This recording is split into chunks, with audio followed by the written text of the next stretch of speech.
Hey guys, so I wanted to make you a couple of videos here that maybe would help with some of your deliverables, and one that I've been promising you for a while but haven't gotten around to is taking forms out of Rhino and bringing them into Revit so you can produce your deliverables, floor plans, sections, elevations with the help of Revit, because that's something that Revit does really well.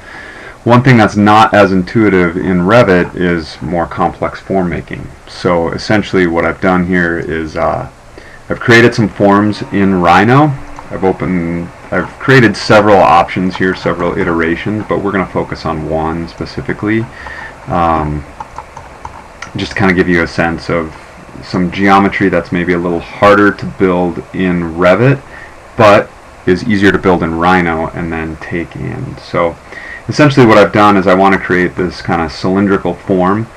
So I essentially have two different circles, and if we look here in plan, you can see there's nothing complex about them. All I've done is drawn them both in plan, and then in elevation I've taken and I've moved one up above the other one so that there is some way to loft between them. And now I'm going to use the loft command in Rhino, and I just type in loft. It's going to ask me to select the curves to loft, so I'm going to select both of the ones that I had before. I'm going to hit enter. It's going to ask me for a direction. I'm just going to accept it at this point. Now this is just a direction in which the loft is going to occur.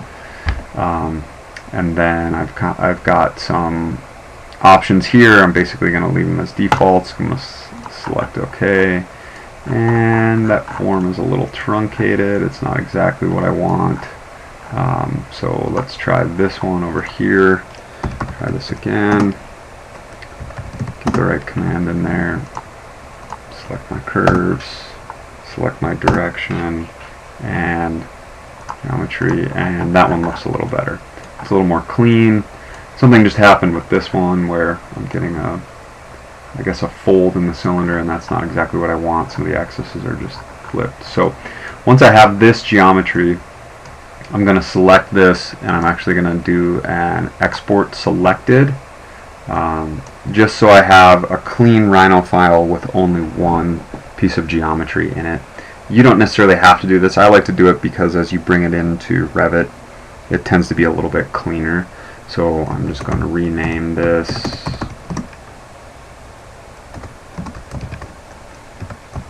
Rhino to Revit version 1. I'm going to keep it a 3DM model, which is a native Rhino format. And I'll just open up the file to make sure that we have the right one.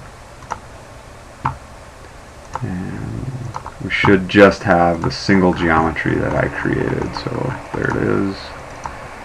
Alright, great. So we've got our massing geometry essentially now in Rhino, which is just the surface. It's really nothing much more than that. So we're going to minimize that. We're going to move over. Now I've opened up Revit, and this is for Revit 2018. And you can download this. I think pretty much everybody should have it. If you don't have it, you can download it from the Autodesk website. And you can see I've already tested some of these. I've pulled some different massing options in, and the nice thing is once you bring in these series of surfaces or a surface, you can then tell Revit to make walls out of that surface, and that alleviates some of the complexity. So you can see in plan view my walls are already being built from that geometry. So this is actually a mass. These are a series of walls created from this mass. Once you have that mass in, you can start adding windows, doors, and playing around with your different views, plan view, section view, those types of things. So what you need to do first off to be able to bring this geometry into Revit is you need to go up to Revit, and you need to open up, you need to bring the Rhino geometry into a conceptual mass in Revit. So we're going to go File, New, Conceptual Mass. That's going to bring up a little dialog box. We're just going to select the mass, click Open, and we're essentially opening a new family I won't get too complex into how families operate, but at this point you just need to know you need to open a conceptual mass. And we're going to go up here to the insert menu bar. We're going to do import CAD, which is essentially our only option.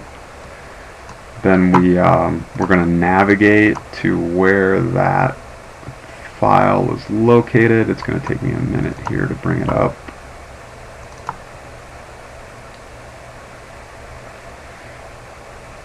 Oh, give me a second here. Project 2. We're not in Project 2. We're in Rhino. Oh, I need to change here from a DWG file down to a Rhino file, 3DM, and there I see my file, and this is the demo file I created, so I'm going to click on that. Give my old computer a minute here to think. And you can see the geometry comes up. I'm going to open that. I'm going to give it a minute, and depending on the speed of your computer, you know, sometimes this takes a couple of minutes, sometimes it happens pretty quick, but here we go. We've got some success. This is the geometry that came right from Rhino. I'm just going to move it over here to the center. Again, it's just a series of surfaces, and now what I'm going to do is I'm going to click load into project. I'm going to load this family into actual Revit project. It's actually in there, so you probably won't have to go through this step, but I'm going to say overwrite the existing. And then once the spinning wheel of death ends, you can see my geometry is here. I'm going to move it slightly off so we can have a clearer idea of what we're doing here. I'm going to go to 3D view. Now this is coming in as a conceptual mass, so you may get an error message when you first bring this in, or you may get a message that says something like Revit needs to turn on conceptual mass for this family. You just want to go ahead and click OK so that you can actually see the mass. Once you have the mass in here, now what we can do is, because we brought it in as a conceptual mass, we can do a host of different things, but what I'm most interested in doing is I want to create a wall by face.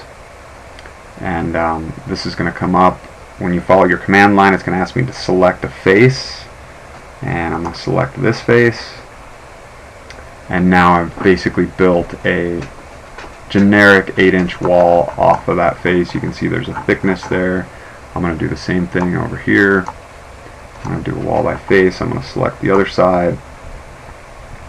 I'm going to give it a minute to think, and there we go. We've got our thickness of wall, and now I can manipulate this wall to do a host of different things. I think I'm still clicking on the mass, so let's just go ahead and move the mass out of the way.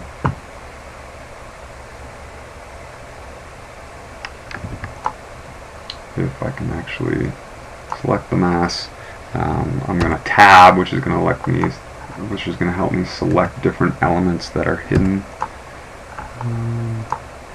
There we go. I think this is the family you can see right there, so I'm going to slide that out of the way. There goes my actual mass, and what I'm left with is walls. So when I go to a plan view, that actually will come up as a series of walls in the shape that they need to be. And now I can actually come in, add my doors where I need them to be. Obviously now the scale at which I built this in Rhino is pretty big, so you can see my 3.0 by essentially 7'4" door is quite tiny in comparison to my actual mass, but I do have a floor plan there that looks somewhat like the form that I want. And now I've actually added a view template. I'll go through that a little bit more and post that later so you can begin to adjust the graphics. But essentially we have our geometry now that represents itself well at multiple levels. So give that a try. Good luck, and hopefully you'll have happy computing. Alright, thanks.